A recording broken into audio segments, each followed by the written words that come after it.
Dear Yorubas, I am here to challenge you. Can anyone among you sincerely tell me how the Igbos has offended you? Any point you raise and prove it, you will be rewarded with a sum of 100 million naira. I mean genuine points. I learned that the Igbos are bad people. They are evil. They should not be trusted. My parents told me years ago. That's my point, you see? Your judgment is based on what you were told, not from experience. Has any Igbo man offended you before? I need an honest evaluation. What have the Igbos done to you to warrant hatred? Someone should talk to me.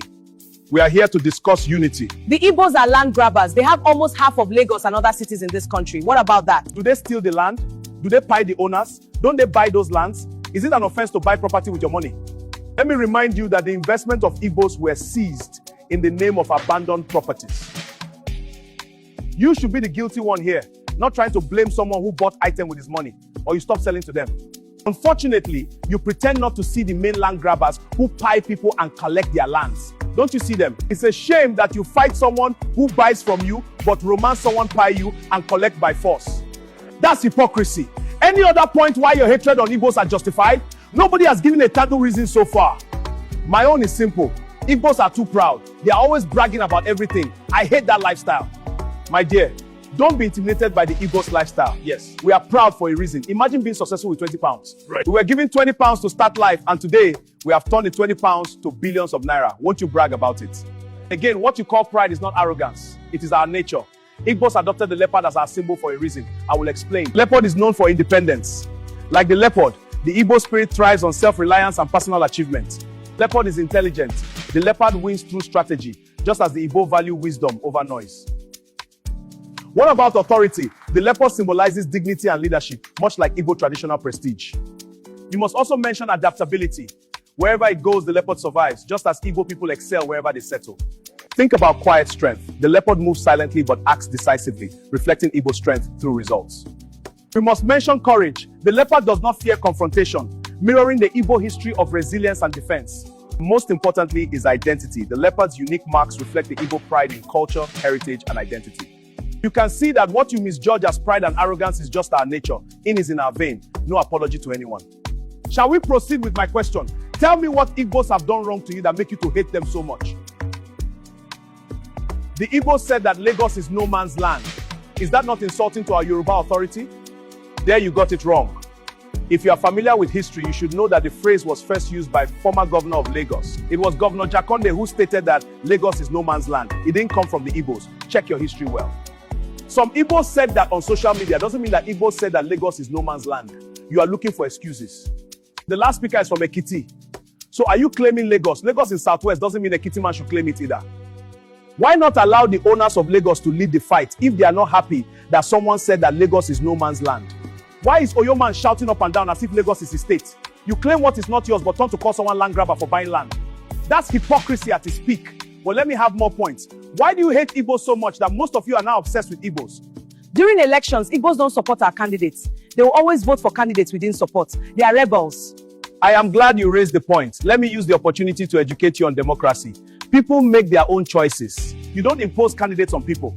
On the part of Igbos, an Igbo doesn't support substandard leaders or unaccountable leaders. They go against any leader who is not standard enough. The Igbos are Republican in nature. They always go for the best, even at village level. Any other point to justify your hatred on Igbos? No point raised so far has been meaningful enough. I need points that make sense. Igbos destroy Lagos properties during NSAS protests. Is that reason not good enough to justify our hatred on them? Honestly, you are being unfair to Igbos. How was that Igbos protest? Remember, the protest started at Warri before circulating to other parts of the country. Warri is not Igbo land. Then in Lagos, it was peaceful until there was shooting at Lekki toll gate. Most conveners of the protests were Yorubas. So, how did you turn to blame Igbos on the protests against SARS brutality, which affected everyone in the country? This is one of your propaganda against Igbos. That was how some of you linked the Kwara issue to IPOB. Your media used propaganda to tag 1966 coup and Igbo coup, even when the participants of that coup have come out openly to debunk it. You insist that Nzogu was an Igbo man that plotted coup, yet you turn to say that Nzogu's village in Delta is not Igbo. You said that Aguiyi is the cause of Nigerian problem. How? Aguiyi introduced unitary system, but go on changing federalism. We've had other military regimes and democracy since then, yet you still blame a man that left the world 60 years ago. What a shame.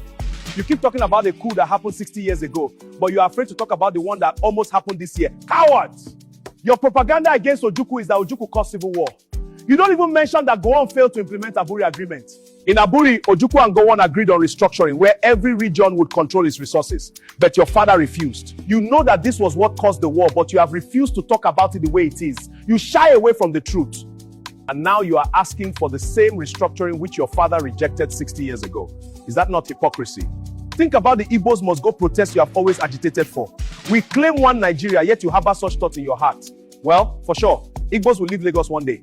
But remember the street of Lagos during Christmas period. You think you can survive without Igbos? How many Igbo man's shops have you demolished? How many of their buildings have you destroyed? What about shops that got burnt?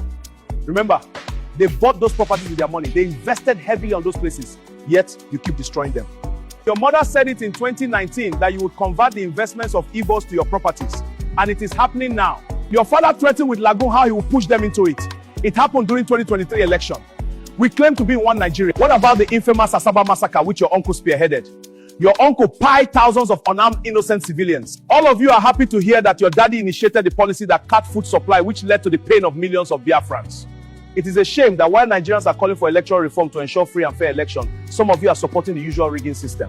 Even when Nigerians protested against bad governance, you refused to participate as if you are not facing the same hardship. As others were protesting against hardship, you initiated your own protest on Igbo must go as if your problem is Igbo. Even when President Trump and Americans have enough evidence on Christian persecution in Nigeria, you still find a way to blame Igbos.